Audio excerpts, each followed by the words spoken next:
I'd like to start by saying a big thank you for these two for giving the Friday night up. I'm going to start by saying I googled the word Chris Hughes, and the first thing that came up, Chris, was Love Island. How did you get on? Does your last know about this? I googled the words Craig Hughes, Oh dear. and the first thing that came up was Craig Hughes, football icon. Whoa. So I just guessed that wasn't the same Craig Hughes. I looked further, and the second thing that came up was Craig Hughes, soccer hooligan. I thought that sounds more like you. I googled David Pounder, and it came up FM23 football manager. I think he's after your job, Chris. Chris, you started your playing career at Darlington. How did that come about? Yeah, so I just playing I started playing like football at Shiny Row. There wasn't a team in Manhattan where I was from. Then ended up going to Belford House, which is in Sunderland, where a few of my friends who played for like the district team were playing. I went there. They were one of the better teams, along with Seam Red Star, and they had some like real players like Stuart Downing played for Seam Red Star at that time as well. So they were like the best team to play for. I wasn't quite good enough to get in their side, and then I had a scout who was who thought I was half decent. A guy called Peter Giraldi, who's passed away now. He went to Darlington for a little bit for a few matches, and then Peter got a job scouting for Derby County, and then I was travelling up and down there for probably about a year. Things were going really well. Thought I was going to get like a decent length of a contract down there when I left school, and again just didn't quite work out. And then obviously went back to Darlington for what was School of Excellence then, Centre of Excellence then, and then under like a YTS, which was a fantastic time in your life, getting paid £45 a week, but just having an amazing time, learning how to play football properly, and spending long journeys, going all over the country with a great group of lads, and yeah, some of your best times. Which was your first adult club career? Darlington.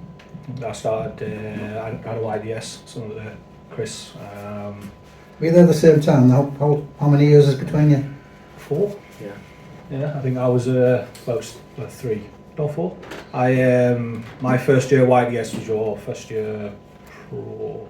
Is that right? I think so. I think it was along them lines. So yeah, trained against each other now and then. A couple of kicks and scrapes and bumps. I think we only played a couple of times together in reserves, didn't we? But yeah, like you said, Darlington was Were you full time? as a YDS, yeah. I was one of them on 45 quid a week as well, and that got spent pretty much straight away, to be honest, when I went in the bank. But yeah, full time. Did 2 years, 2-year YDS there, and then pretty much that was me as in a full time club. And by your time at Shildon, have you played together anywhere else in the club? No, I don't think so. No, not even. No, we had a few little jaunts on Sunday mornings at the back end of after retiring. Had a few games then, but never played together since. I don't think. No, we had a 6-a-sides at a team called the Underdogs. We played together a few times for them, big goals in Sunderland and Soccer Arena. So good times back playing with our friends, and yes, other than that, no, not at any serious level. And you went to Scarborough, Chris, and I believe you played with David Pounder. Is that right? Yeah, so obviously I had a good few years at Darlington. I really enjoyed being there, and it was the time when David Hodgson had come back, I think for the 3rd time. I could be wrong, he was there quite a few times, and then when he came back, I think the club had kind of generated a little bit more money, and they were signing players like Craig Hignett, Clyde Weinhard, Curtis Fleming, and Alan Armstrong. And I think at that time the club were kind of going in a different direction, to wanting some young 20-21-year-old. They were going for the experienced players, and the Russian just said, listen, we're going this way now, and there's not going to be a contract there for you. And then it was either signed for Scarborough or signed for York City. But at that time Scarborough had I remember the day I went to York first, and I got lost going to Scarborough from York. And I spoke to both of the managers on the same day. What do you teach? Geography? No, not geography, no. And at the time York were really struggling. And I think they literally had like just 5 professionals signed on at that particular time, and it was Billy McEwen was the manager. And then I drove across to Scarborough and had the chat with their manager in Scarborough. That just had a really good season, and they were like being undefeated at home in the previous year. They had a really solid squad, and I thought, all right, this could be a great chance to maybe go to a club which might get promoted back into the Football League. And I thought, well, it's just a no-brainer. You'd sign for Scarborough, but little did I know that I think the financial situation in Scarborough was pretty bad. But yeah, that's where we ended up meeting David Pounder. Were you full time there then? Yes, yeah. I was full time there. We had a big stayed at Columbus Ravine. I'm sure people know Columbus Ravine in Scarborough. We had a big old like townhouse, really, like 3 floors. 6 or 7 lads from the first team would be staying there, all paid for. David Pounder lives Washington, so in the weekends if we were coming home after the matches, then we'd kind of car share, and that's how we kind of got to know each To other. be fair, it's not a bad place to live, is it, Scarborough? If you've got to live away from home. Yeah, no, it's alright. It's middle of nowhere, not too many connections or anything around. So no, we had a good time. Obviously, the football didn't go so well. I broke my foot it was a Wednesday before the first game of the season, so I didn't play for the manager who actually signed me. My first game was for the next manager, Neil Redfern. And yeah, we just didn't get it going. We had a half decent side, probably should have done better than what we did, but I think financially the writing was kind of on the wall at the back end of the season, and the club kind of ended up kind of folding, and they've started again. It's good to see them doing so well now. Have you ever changed club for a fee, Chris? No one's been daft enough to pay any money for me. No, always always a free transfer. 108 million. Anybody ever paid a fee for you, Craig? It's a silly question. Yeah. Come on. That's it. Oh yeah, I know you got to entertain me, but come on. Not for football anyway. Have any of you played with anyone who's played right at the top, either before or after they played there? Well, I mean, we had a few loans at Darlington. I don't know, you might not think these people played at the top, but obviously those people who I mentioned at Darlington at that time coming in, like Craig Hignett, he had an absolute serious career, and when people like that come in to play at Darlington, it was like, oh wow, like you're still a bit like someone like me who absolutely loves football as well and like knows my players.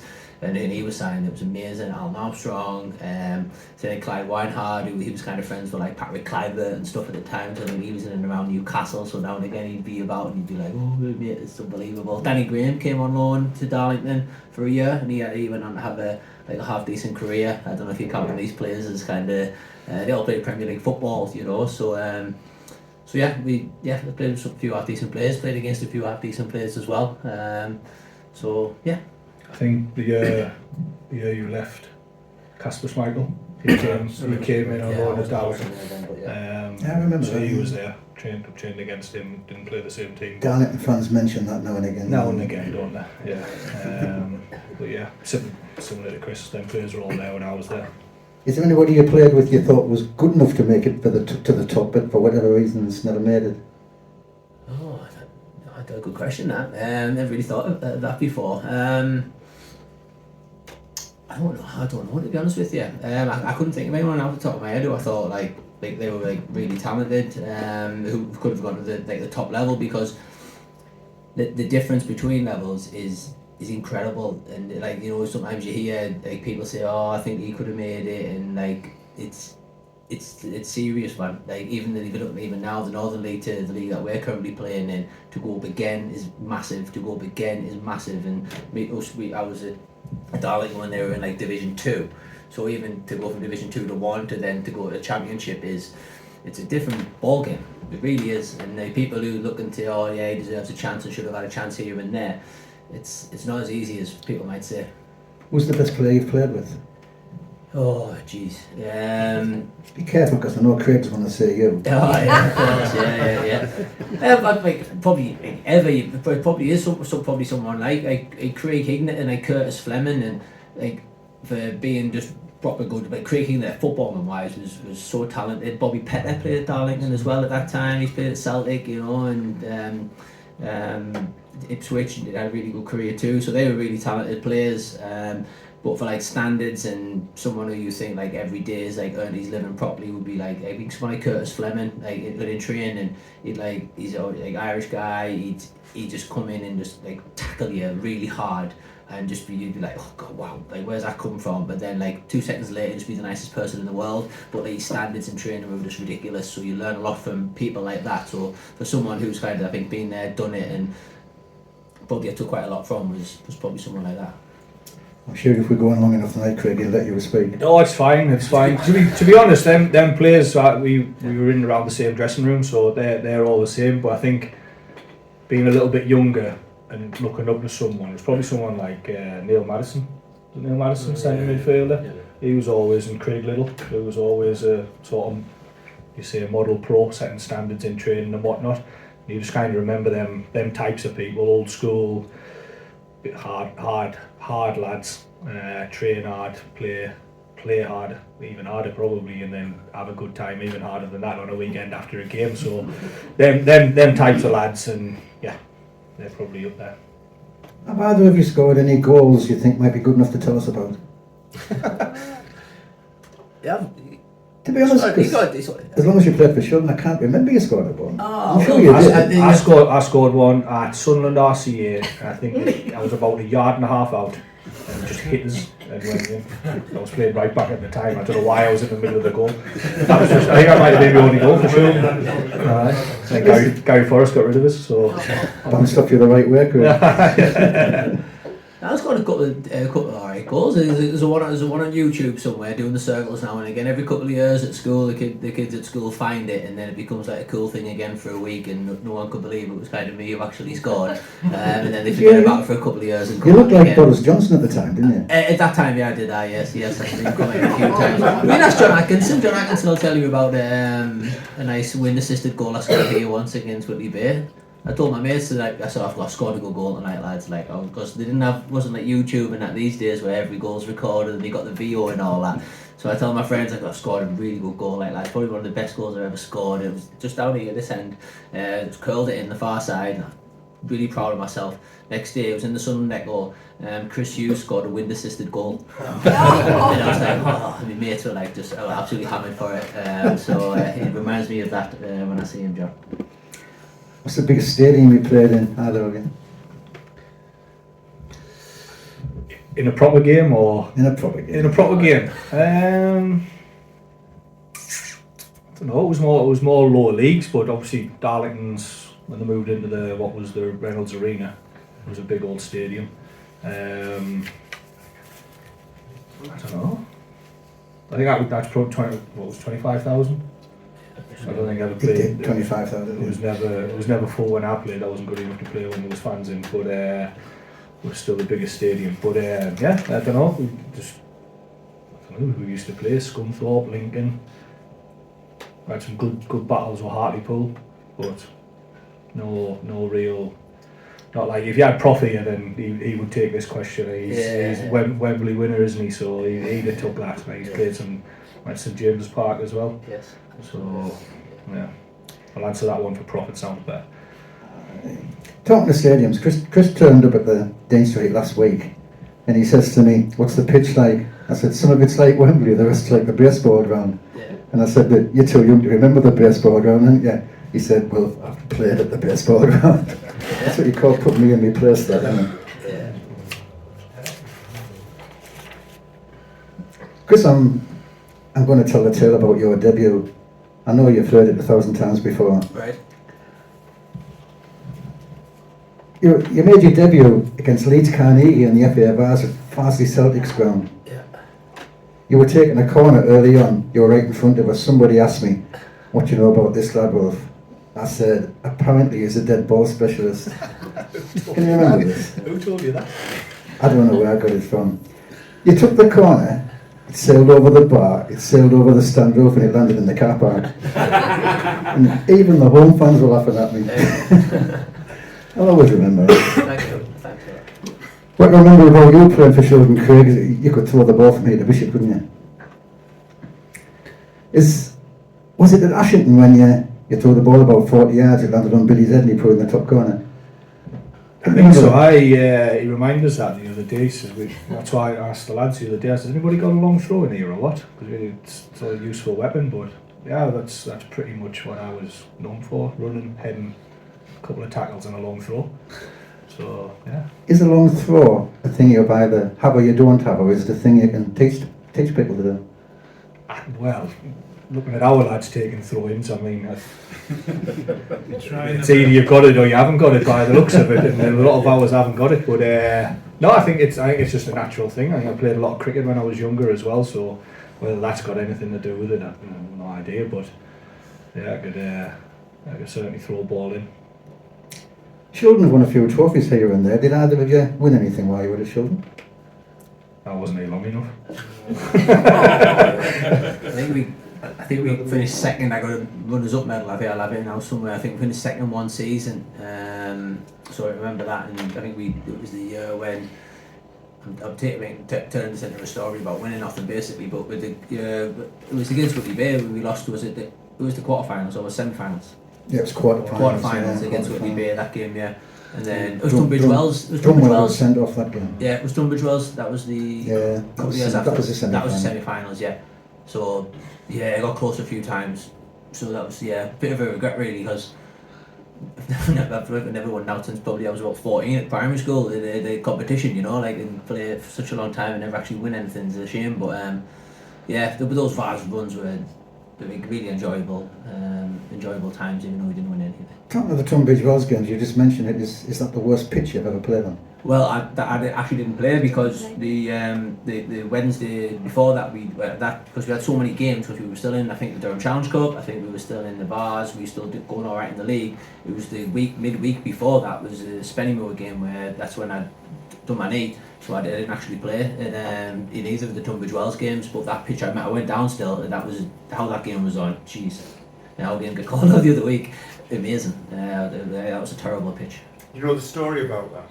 I went there with Peter Horan, right, and we got there quite early and got in the ground because we thought the game would be off. And we got there about 12 o'clock, right, here in the snow. And the referee came quite early. The referee was there at 12:30, and he looked at it and he said, "At the moment it's not playable, but I'll give you another hour to try and get something sorted out." Right. And to be fair, they must have had 30 people on the pitch clearing the snow, forking it. Because they had all this food laid on, they had a big crowd expected. At 1:30, the referee said, 2 o'clock, the referee said to the Tunbridge Wells officials, "You can let people in now, nobody from Shildon is here. I think the pitch is just about playable." Tunbridge Wells were delighted. And the referee then said, if Shildon had been here and said it's not playable, they didn't want to play on it, I'd have called it off. And then 2 minutes later, the bus turns up and Gary strolls in, has a look at the pitch and says, "We can't play on that." And the referee says, "If you'd been here 5 minutes before, I would have called it off if you'd said that." Right. And I've never forgotten that. I've never quite forgiven Gary for that. Right. If he didn't even have to be him who went. Somebody had come down early and had a look at it, and then rung Gary back and said, "This pitch isn't playable, come and have a look at it." Yeah.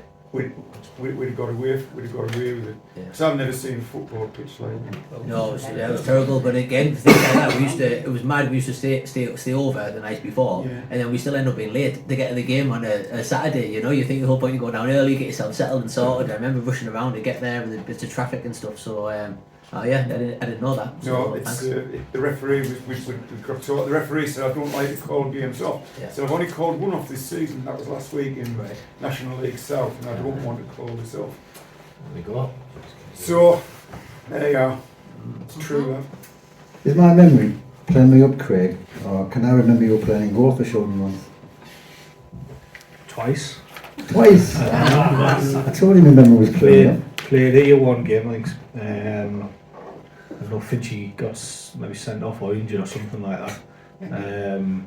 It'll have been sent off, no one thinks. Possibly. And then Heaton Stannington away. I played in goal. I'm sure I did. I think we won both games as well. I never kept a clean sheet, but I think we won both games. I played in goal a few times for different clubs, but It is what it is.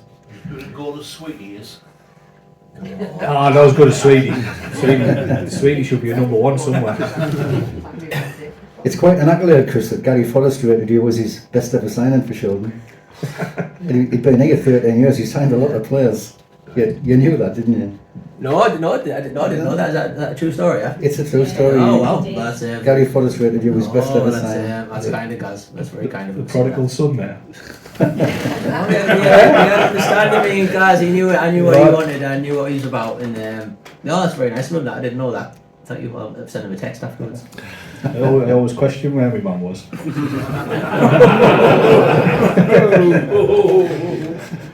She'll say this on the internet. Feel not.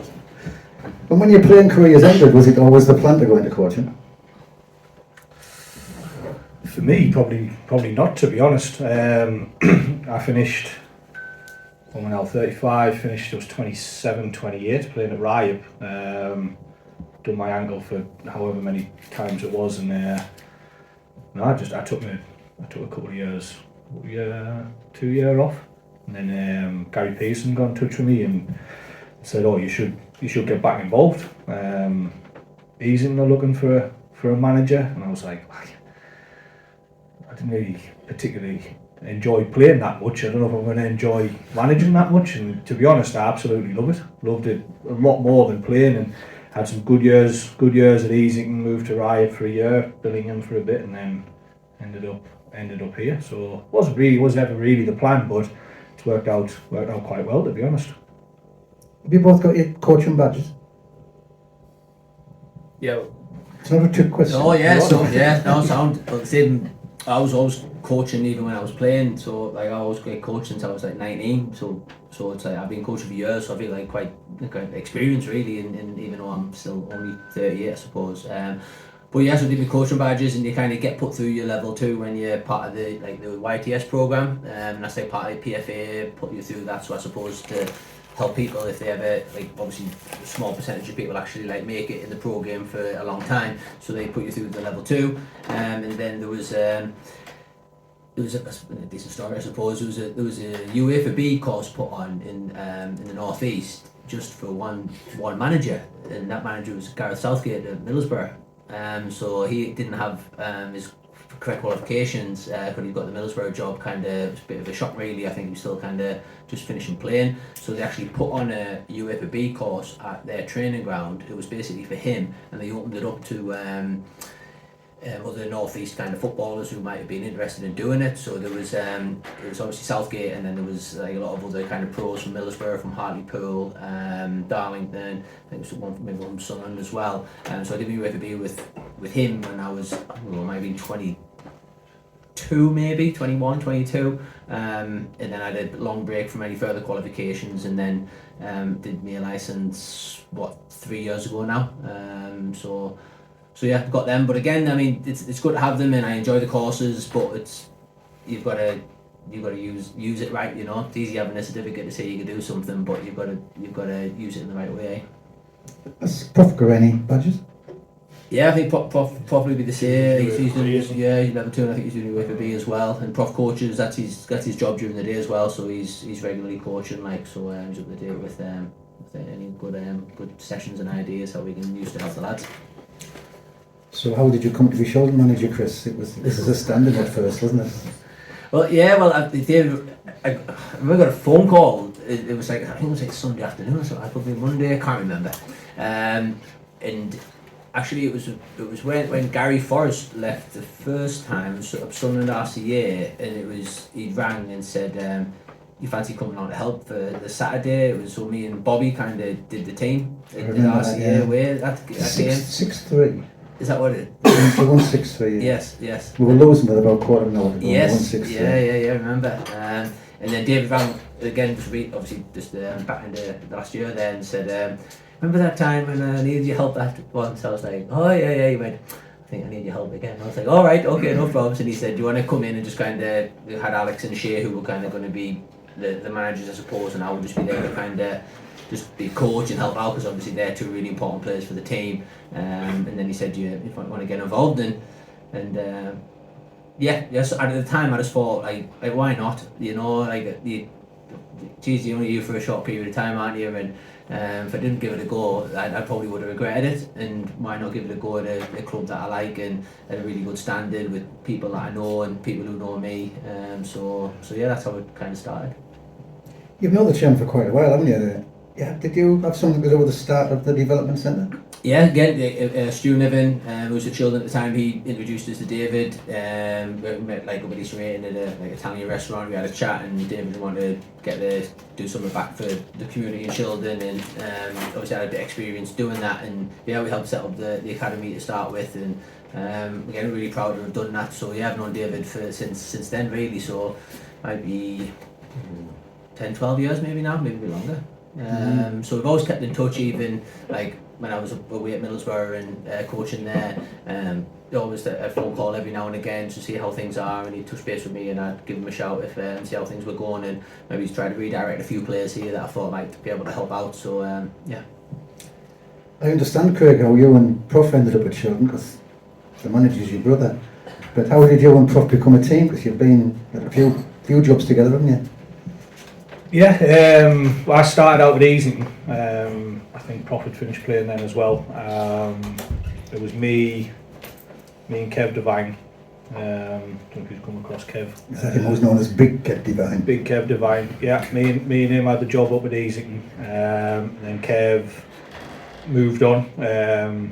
Just when he sent away. And then I think it was Stu Niven came in to help out for a little while. I can remember he was there, yeah. Stu came in to help out for a little while, which was good. Obviously very knowledgeable, so it helped me a lot. It's difficult to stand on the sideline by yourself sometimes. And then, like I say, I've known Prof for as long as Chris has really. We did Scarborough and we're going for a few nights out and whatnot and gone well. So he'd finished, and I always said to him when I went to Easy, I was like, look, just come along, get involved, you'll enjoy it, this, that and the other. He said, no, I've got this on, I'm doing this sound. And then just one day he said, yeah, I'll come and help, and we've been inseparable ever since. Talking of Prof, I'm going to mention it again because he's not here to defend himself. I know he's had a glowing career with the Vars and what have you, but all I remember him for is playing for Whitley Bay out there and diving to win a penalty. I mean, he argues his case, but I'm telling you, he dived. He said he got filled in as well. Was that the same game? The old dugout. I think he was dragged into the dugout. All I can say is he'll have deserved it. Yeah, maybe. Probably didn't hit him hard enough. Talking of diving, I know you come across as a real nice fella, Chris. Do you demand good sportsmanship from your team, or are you happy for your team to bend the rules a little bit if it means getting 3 points? No, it's not about good sportsmanship. It's just, I don't know. I just think there's a right way to do things. To be honest with you, and it's being a good person. I think you do those things right over the course of time, then things will work themselves out. And I mean, if you're getting fouled in the box and you're getting dragged down and you go down, sometimes you, as an attack on play, you do that well and you force the defender to make a mistake, and these things happen in football. But I mean, I just don't like the outright unnecessary stuff. I think that goes on in some football these days, and I find it frustrating to watch when I'm watching on telly, or I'm watching like Sunderland play, or watching our games as well. And listen, we absolutely want to win the match. Of course we do. It's like essential that you win football matches. That's why everyone's here, and you want to do as well as you can. But I just think there's a right way to do it, and I hope and I think the team are kind of showing the right way to do it at the moment. So yeah. So when you're making football decisions and you can't come to an agreement, do you, Chris, being the manager, have the final say? Or do you get the final say, Craig, because you're bigger than him?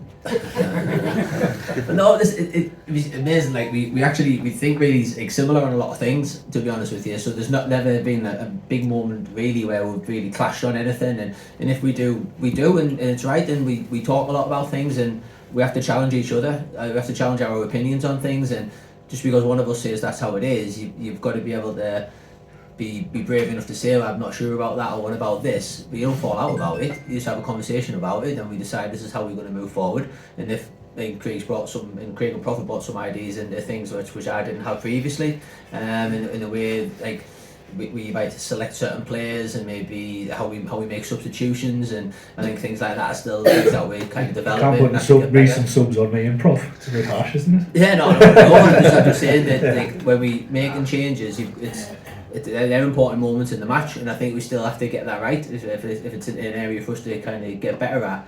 To decide when is the right time to make the sub, what sub should we make, is it a change of formation, and like I'm conscious if we ever did make a sub and change formation, then I'd be thinking, well, we haven't really worked on this in training a lot, so we're just kind of throwing lads into situations that we haven't worked on, so then how can we expect them to do it well when we haven't even trained at it? So there's football is just a mad game, and there's so many variables and so many things that can change it from any given moment. But yeah, we've got Craig and Prophet brought a couple of good like little set piece ideas to the team, and I think when the pitches have changed recently, we've had to change, and I think we're doing it all right at the moment. So yeah, we'll fall out, we'll get on with it, but we're on it for the right reasons still. I think that the beauty of having three is you get obviously three sets of eyes that maybe see things slightly different every now and then, and you might see it one way and Prof might see it a different way, and I'll probably see it the same as either one of you, and you can make decisions on that as well, because one set of eyes you can't really take in a full 90 minutes or concentrate on a full session by yourself, do you know what I mean? So it's good to have a different opinion to bounce off. You haven't changed a great lot since you got the job, and we've still got the bulk of last season's squad, and I know you brought a handful of players in, but how have you made the improvement from the previous managers? Because we definitely have improved, 100%. Didn't you do that one? No, I agree. That's nice of you to say. I appreciate it.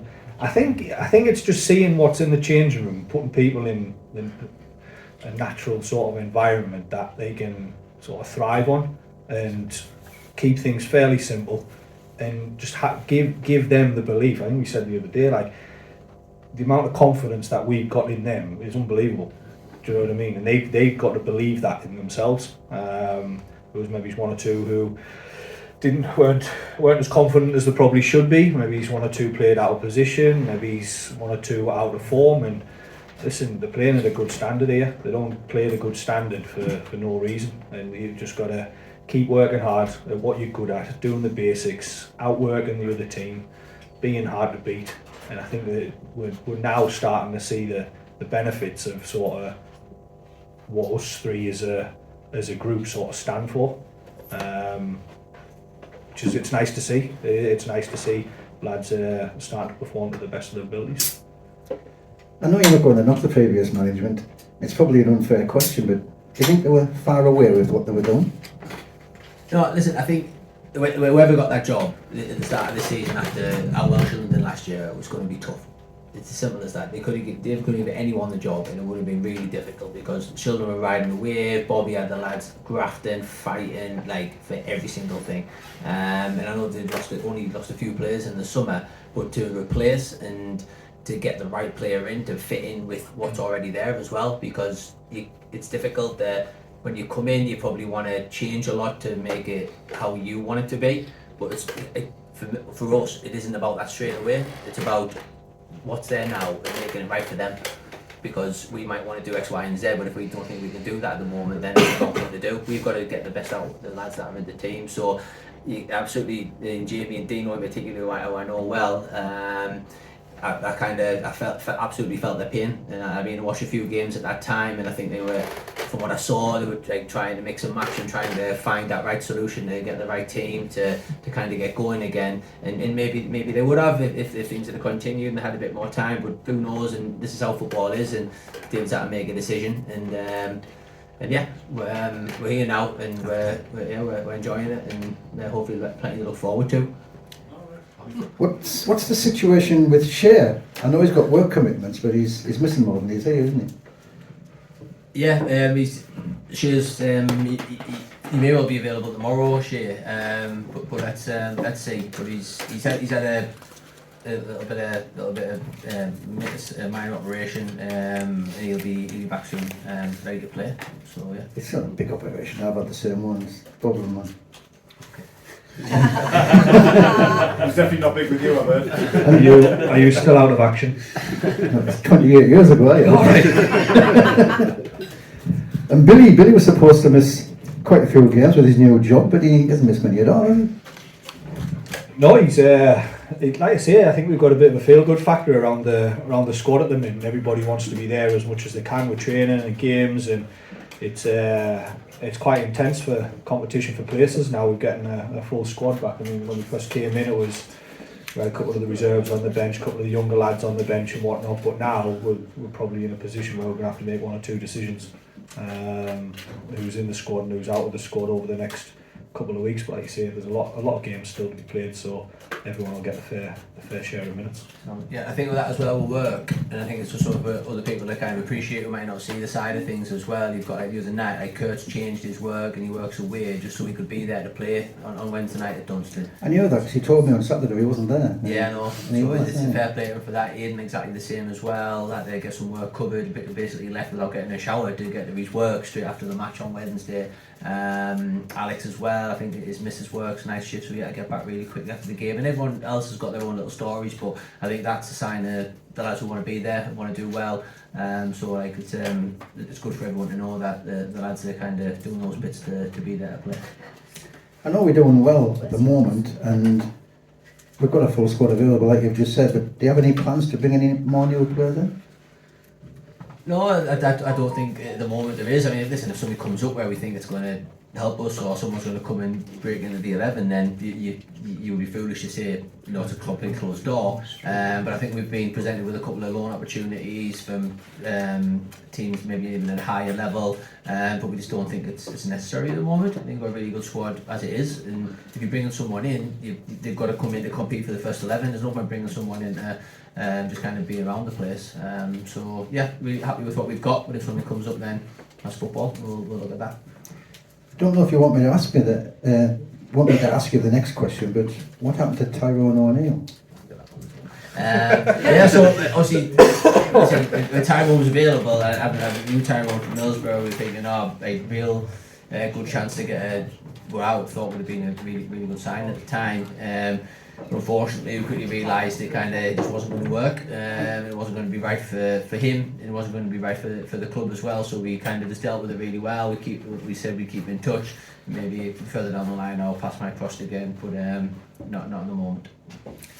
We've got to say the players you brought in have all done well. Harrison's been brilliant. Ben's just been so consistent. We've also got Alfie Marriott and Alex Hutchinson who haven't had a chance yet, but I'm sure you've got high hopes for them. Yeah, like you just said there, you want to bring people in who are going to challenge the lads who are starting at the moment, and that's what we've done. Like you say, with Harrison, still a young lad, but a lot of experience, training every day, which I think is important for goalkeepers. And he's come in, he's been fantastic for us. I think you asked me this with regards to Alfie previously, and it's one of those where we've got a settled-ish team at the moment, but again, we've got a lot of games coming up, and there's yellow cards to be had, there's red cards to be had, there's injuries to be had, and it's one of them where people will get a chance between now and the end of the season, and it's one of the, like I say, it's competition for places. We might see something or see some video footage from a team that we're playing in the future and think, you know what, this person will be a bit more suited to this type of game or this type of pitch and so on, and it's one of them. People will get a chance to show what they can do. I'm not tonight going to make things awkward for you and ask you to explain Alex's injury, but we'll just run past that. Thank you. I'm going to enjoy your view on this one, Craig. But what's your views on referees at this level? I try not to criticise refs myself, but some of them make it very difficult. I'll get wrong off him for it, but it's like you say, you expect a certain standard or a certain level of consistency, which we expect from the lads, from training, from games and things like that. And not all referees are as bad. It's not like I don't like referees or anything like that, but they make some good decisions and make some bad decisions, as we all do. So I probably need to tone it down a little bit, he'd say, but I'm just passionate. So, talking about refs, does any of you want to comment on the postponement of the Brighouse game? Disgrace. Disgrace. Yeah, it was that was frustrating because obviously, especially for like people like yourself, Wilf, as well, and others who were down here the night before doing work on the pitch and putting time and effort in. We do the right thing as a club. We ask the referee to come out early to inspect the pitch before Brighouse travel, and I think that's absolutely the right thing to do. I mean, if we had turned up with Brighouse and the game had been called off, we wouldn't have been particularly happy. And I just felt as though we'd done everything our side, and Brighouse recognised that. They knew that we'd done our bit, because I think, again, as a football club, that's the right thing to do. In the fact that the ref had been out at half 10, 10:15, and he'd actually rang the match referee and said, yeah, I think we're good to go. Really frustrating game we wanted to have on. And I think it's probably something for the league to look at, really, isn't it? And think, well, what is the actual protocol? If a pitch is deemed playable at 10:30 and the weather's absolutely perfect from then until the kick-off, then how could it be called off? And I think it probably comes back a little bit what Craig says, and you want that kind of consistency, but ultimately it's consistency between human beings, and they can have their own view on a certain situation. So yeah, frustrating, but geez, we've had plenty of games called off this season and knockbacks and things not quite go our way, getting matches on. So yeah, bring it on. We'll be fine. We'll get that game on soon, I'm sure. But Chris, did that referee ask your team and ask the other team, can we play it? No, he didn't really ask us if we wanted to play. It was just it just felt like a bit of a delay, because I mean the referee was probably here from like, I don't know, 1:50, and didn't get called off until what, 20:15? We got warmed up 2:20. Yeah. So I mean that part of it's frustrating, because if it was going to be called off, he should have just come and called Did he off. ever go for it at 5 o'clock or something? Oh, I couldn't possibly say. No, the only thing is as well, but, I mean, he actually got the ball and he actually bounced it in the worst blinking part of the pitch he could have done. Yeah. And just called it off, and it just, to me, you would have discussed it with you, your team. They were quite willing to play it. Yeah, the Brighouse workers, I mean, their manager was saying that the pitch they played on the week before was like in the worst areas. And our pitch was the full pitch for them. So listen, is what it is. We'll play them again midweek, I'm sure. It's probably more of an inconvenience for them, if anything, having to travel at midweek.